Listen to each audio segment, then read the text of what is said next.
I was 27 when the SARS outbreak hit Hong Kong in 2003. My wife, our 4-year-old daughter, and I lived in a modest apartment in Kowloon, part of a 40-unit complex. We both worked at the same hospital, she as a nurse and I in administration. The news had been growing increasingly alarming day by day, with reports of the virus spreading rapidly through the city. Li Min, my wife, was assigned to the isolation ward, which terrified me. But we needed both incomes to survive in the expensive city. It started on a Thursday. Li Min had been working double shifts for 5 days straight, so when she finally got a day off, we decided to stock up on supplies. The shelves were already half empty when we arrived at the supermarket. We bought everything we could afford: rice, canned goods, bottled water, medicine. When we returned home, something felt off. The usually bustling courtyard was empty, and the security guard who always greeted us was absent. We thought nothing of it, attributing it to the growing panic about the virus.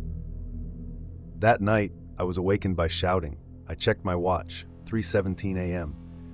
The voices came from outside, growing louder. I went to the window and peered through the blinds. In the dim glow of the streetlights, I saw several figures in white hazmat suits moving around the building perimeter. They were unloading something from vans, large metal sheets and equipment. My heart raced. I shook Li Min awake, trying not to disturb our daughter. "Something's happening," I whispered, pointing to the window. She joined me, and we watched in silence as more vans arrived. By dawn, we discovered what they had been doing. The entire building had been sealed, metal sheets welded over every entrance and exit. Even the ground floor windows were covered. Our phones still worked, but internet access was spotty. Online reports claimed our building had a cluster of SARS cases. This was news to us. Li Min called the hospital, but they had no information about our building being quarantined. They did, however, tell her not to come in for her shift. When I called my supervisor, he sounded nervous and said he'd get back to me. He never did. The first few days were chaotic. Residents gathered in the stairwells, comparing notes and theories. Mr. Ha Chen from the 3rd floor claimed his wife had a cough but tested negative for SARS. Mrs. Wu from the 2nd floor said her son worked for the health department and had warned her something like this might happen. Every morning, officials in hazmat suits would leave boxes of food and bottled water outside a small hatch they'd installed on the 1st floor. But the supplies were never enough for all 40 apartments. By the end of the first week, the building's atmosphere had changed. The communal spirit gave way to suspicion. When the elderly couple in 4B developed fevers, no one would help them. The hallways became eerily silent. People stopped leaving their apartments except to collect rations. We started keeping our daughter away from the door. At night, I'd hear footsteps in the hallway and voices whispering outside our apartment. Once, I found scratch marks on our door, as if someone had been trying to get in. The power began to fluctuate in the 2nd week. It would go out for hours at a time, plunging the building into darkness. The water pressure dropped too, making showers impossible and toilet flushing difficult. The smell became unbearable. Garbage piled up in the corners of hallways because no one was coming to collect it. Some residents started burning trash in metal bins on their balconies, filling the air with acrid smoke. Our daughter developed a cough, and Li Min's medical training couldn't help without proper supplies. The breaking point came when we heard screaming from apartment 2C, a woman's voice, desperate and terrified. Then a man shouting, glass breaking. Several of us gathered in the hallway, but no one dared to knock. The screaming stopped abruptly. The next morning, a pool of dark liquids seeped from under their door into the hallway. The smell was unmistakable. No one reported it. Who would we even tell? The officials who delivered supplies stopped answering our questions days ago. By the 3rd week, we were running out of food. The daily deliveries had become erratic, sometimes skipping days entirely. Li Min and I rationed what we had, giving most of it to our daughter. At night, I would hear people trying to break through the metal sheets, the sound of hammering and scraping echoing through the building. But the barriers were too strong. Someone tried to use a homemade explosive on the first floor. It only resulted in a fire that claimed 2 lives and nearly spread to the entire building. Then the deliveries stopped completely. For 3 days, nothing came. People became desperate. Apartments were broken into, fought over. We barricaded our door with furniture. Li Min and I took turns keeping watch while the others slept. On the 4th day, without supplies, I heard a commotion outside. Looking through the peephole, I saw Mr. Zhao from the top floor dragging a large sack. Something was dripping from it. When he saw me watching, he smiled. "Meat," he said simply. I closed the peephole and threw up in our bathroom sink. On day 37, without warning, they came for us. Dozens of officials in hazmat suits broke through their own barriers and entered the building. They separated us, those who appeared sick and those who didn't. Li Min started coughing as they approached. Whether from fear or actual illness, I'll never know. They took her and our daughter in one direction, me in another. I fought, screamed, begged. A syringe in my arm made the world go dark. I woke up in a government facility, clean, sterile, monitored. They told me I was being held for observation. When I asked about my family, they said they had no record of them. When I mentioned our apartment building, they said that quarantine protocol had never been implemented in residential buildings. When I described what happened, they suggested it was delirium from my condition. For months I searched, pleaded with officials, contacted journalists. No one would listen. The few former residents I tracked down refused to speak to me, eyes downcast, hurrying away. It's been more than 20 years now. I still have nightmares about those 37 days. I wonder if it really happened the way I remember it. But then I look at the scars on my hands from fighting to get to my family, and I know it was real. I keep searching, but official records show that my wife and daughter died of SARS complications at Prince of Wales Hospital, a place they never were. Our building still stands, renovated and occupied by new tenants who know nothing of its history. Sometimes I sit on a bench across the street, watching, waiting for someone else who remembers what they did to us.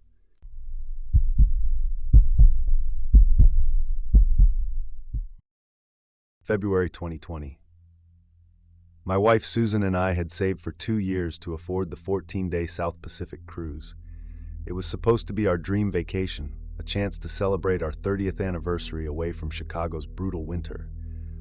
The news had mentioned some virus emerging in China, but it felt distant, unimportant.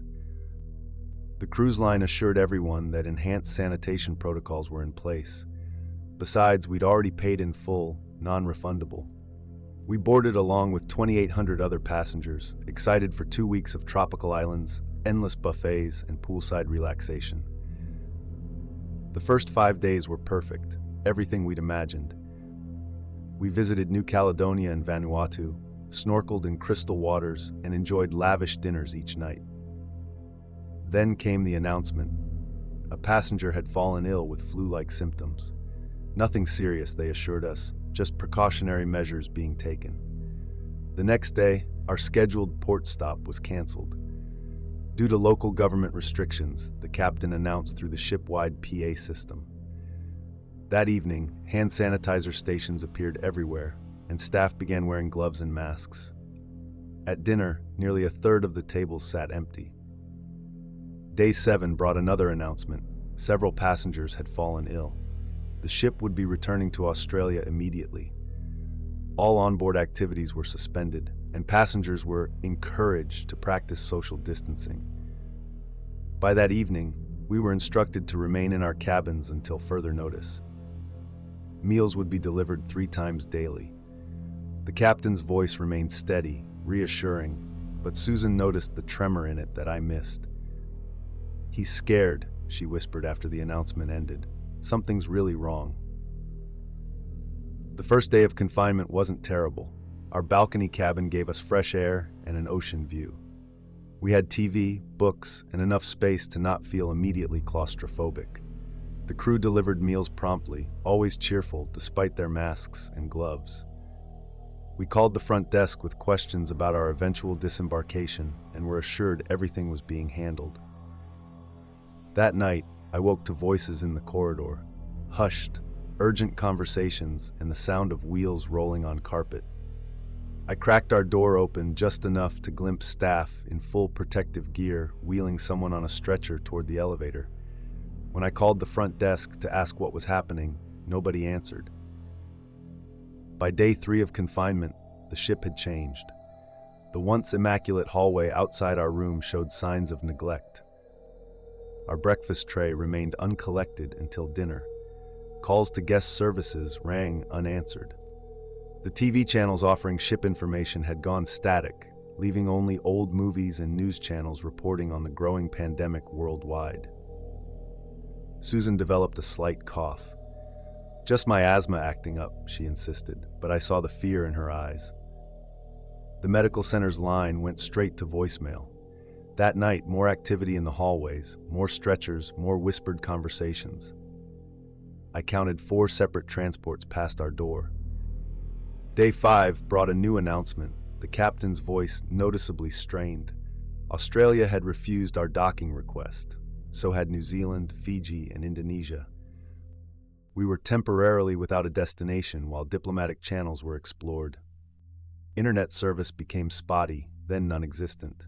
Cell service had disappeared days ago once we were far enough from land. We were effectively cut off, floating in international waters with nowhere to go. When dinner arrived that evening, nearly 3 hours late, I tried questioning the crew member. He avoided eye contact, placed the tray down quickly, and hurried away without a word. Susan's cough worsened on day 7. Her temperature rose to 100.2 degrees Fahrenheit. I used our cabin phone to call for medical assistance hourly, but no one came. The emergency button by our bed flashed silently into the void. Our water pressure dropped to a trickle. The bathroom sink stopped working entirely. Looking out our balcony that evening, I noticed crew members in hazmat suits on the lower deck, washing down an area with what smelled like bleach. That night, the stretcher processions increased. From our peephole, I watched a body being transported, completely covered, unmoving. The staff didn't bother with whispers anymore.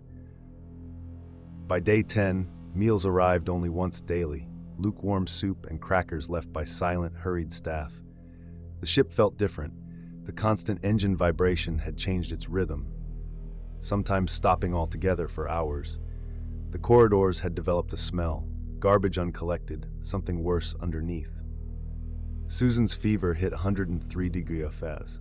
She struggled to breathe. I soaked towels in ice water from our slowly defrosting minibar to cool her body. When the room phone finally rang, I lunged for it. A crew member informed me that medical supplies were being rationed. Unless a passenger was critical, no assistance could be provided. When I shouted that my wife was indeed critical, the line went dead. In desperation, I tried leaving our cabin on day 12 to find help. The door was locked from the outside. I banged on the walls, screamed down the hallway. A voice from the neighboring cabin responded weakly, telling me their door was also locked.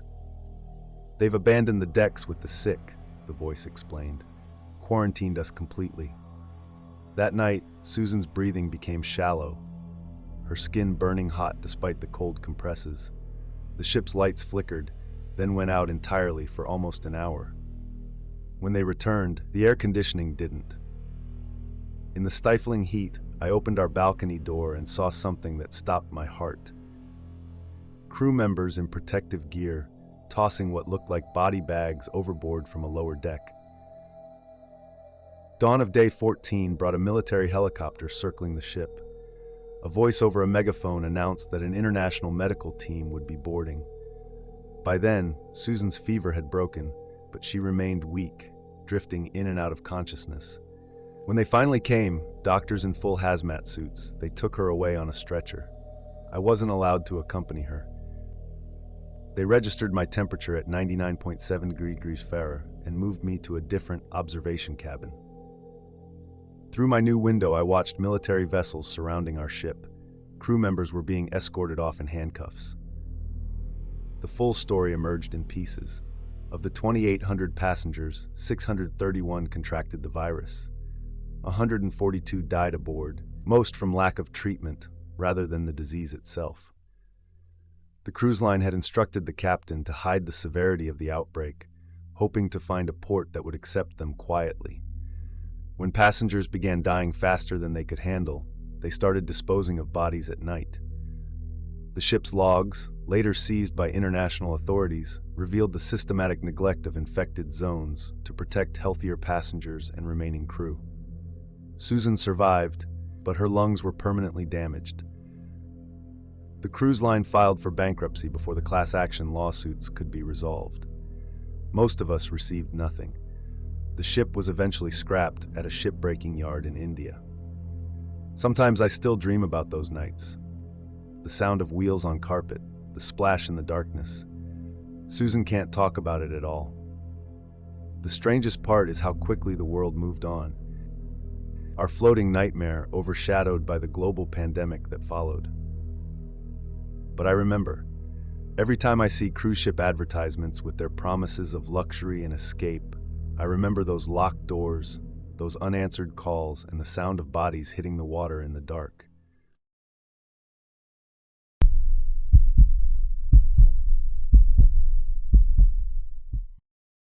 The severe joint pain woke me at 3 a.m. Something was wrong. My rheumatoid arthritis hadn't flared like this in years, not since finding the right medication. I'd been stuck in my Phoenix home for 17 days due to my high-risk status, working remotely and scheduling contactless deliveries. At 43, with a compromised immune system and living alone since my divorce, I'd followed isolation protocols meticulously. As I massaged my swollen knuckles in the dark, a disturbing thought crossed my mind. What if something was wrong with my prescription? The first sign was subtle. My daily pain level crept up despite taking my usual dosage of methotrexate. I initially attributed it to stress or the sedentary quarantine lifestyle. After a week, though, I couldn't dismiss it anymore. My joints were inflamed in ways they hadn't been in years. My fatigue levels skyrocketed. When morning stiffness kept me in bed until noon, I called my rheumatologist. Dr. Patel seemed perplexed. My prescription was the same dose I'd been stable on for 2 years. He suggested a video appointment for the following week, but assured me there was no reason my medication should suddenly stop working. That night, examining my pill bottle more carefully, I noticed something odd. The tablets looked slightly different from my previous batch. The imprint seemed less defined, and the color was a shade lighter. I Googled images of my medication and compared them. The differences were subtle but undeniable. I called the pharmacy immediately. The pharmacist insisted their supply chain was secure and suggested the manufacturer might have slightly altered the appearance. He reminded me that drug shortages were happening due to pandemic disruptions. His explanation made sense, but my gut feeling persisted. My neighbor Tom, a retired police officer who checked on me weekly from a distance, suggested installing a doorbell camera to monitor my deliveries. Supply chains are stressed, and porch pirates are getting bolder, he texted. With his help, I ordered a system online and had it delivered the next day. Setting it up was straightforward. The camera covered my front porch perfectly, with notifications sent directly to my phone. I didn't expect to catch anything beyond maybe a package thief, but it gave me peace of mind. 3 days later, my monthly medication delivery arrived. The notification pinged, and I watched live as the courier, a man I recognized from previous deliveries, placed the package on my porch. What happened next made my blood run cold. Instead of leaving immediately, he looked around furtively, picked the package back up, and took it to his vehicle. 5 minutes later, he returned and placed what appeared to be the same package on my porch again. Through the camera's microphone, I could hear him whistling casually as he walked away. My hands shook as I retrieved the package. Everything looked normal. Sealed pharmacy bag, my name and address, correct medication labels. But now I was suspicious. I examined the pills inside, comparing them to images online. These looked even less like the genuine article than my current batch. I called the pharmacy again, this time asking specifically about their delivery personnel. The manager explained they used a third-party delivery service during the pandemic to meet increased demand. When I described the driver, she confirmed he was a regular contractor who had been with them for about 2 months. I didn't tell her my suspicions. Instead, I contacted Tom. He suggested we gather more evidence before involving authorities. If someone's tampering with medications, especially during a pandemic, that's a serious federal offense, he said. We devised a plan. I would mark my next expected package with an ultraviolet pen, and we'd set up an additional hidden camera aimed at a different angle to capture any tampering more clearly. The waiting was excruciating. My pain worsened daily, and I began rationing the few legitimate pills I had left from before this all started. The next delivery was scheduled for Tuesday. Another medication I took weekly by injection. Monday night, I barely slept, checking and rechecking that the cameras were functioning properly. When my phone pinged at 2:13 p.m. Tuesday, I watched with laser focus. Same courier, same routine. This time, the second camera captured everything in perfect detail. After taking my package to his car, he opened it, removed the medication box, and replaced it with an identical-looking one before resealing the package. The entire process took less than 3 minutes. Practiced, efficient, professional. When he returned, the UV markings I had made were gone, confirming it was a different package entirely. Tom called Detective Reyes, a former colleague still on the force. Within hours, the police were involved, followed by the FDA's Office of Criminal Investigations. They instructed me to act normally and accept the next delivery to avoid tipping off the courier. Meanwhile, they tested my medications. The results confirmed my worst fears. My pills contained mostly calcium powder, with just enough active ingredient to pass cursory inspection. The injectable medication had been replaced with saline solution. The investigation revealed a systematic operation. The courier had been switching medications for dozens of homebound patients across 3 delivery routes. He targeted expensive medications, particularly those for chronic conditions, where patients might attribute diminished efficacy to stress or pandemic-related factors. In his garage, they found a makeshift laboratory where he created convincing placebos, along with thousands of dollars worth of stolen medications ready for black market sale. What haunts me most isn't the pain I endured or even the violation of my safety. It's the realization that had I not noticed and acted, I might have continued taking fake medications indefinitely, potentially suffering permanent joint damage or worse. When the detectives interviewed other victims, many expressed shock. They'd attributed their worsening conditions to pandemic anxiety or inability to see doctors in person. An elderly cancer patient had been receiving diluted chemotherapy drugs for months. A transplant recipient nearly went into organ rejection. The courier pleaded guilty to multiple federal charges. During sentencing, his lawyer cited pandemic financial hardship as motivation. The judge was unmoved, calling his actions a calculated exploitation of the most vulnerable during a global health crisis. He received 20 years. The pharmacy implemented stringent new security measures, including tamper-evident packaging and random quality testing. They settled a class action lawsuit brought by victims, myself included. I've recovered physically now that I'm back on proper medication, but the psychological impact lingers. My home has become a fortress of security cameras and verification systems. I check every medication under magnification and with testing kits. The pandemic eventually eased, but my trust didn't recover as quickly. I still wake up in the middle of the night, convinced someone is tampering with my supply line, my lifeline.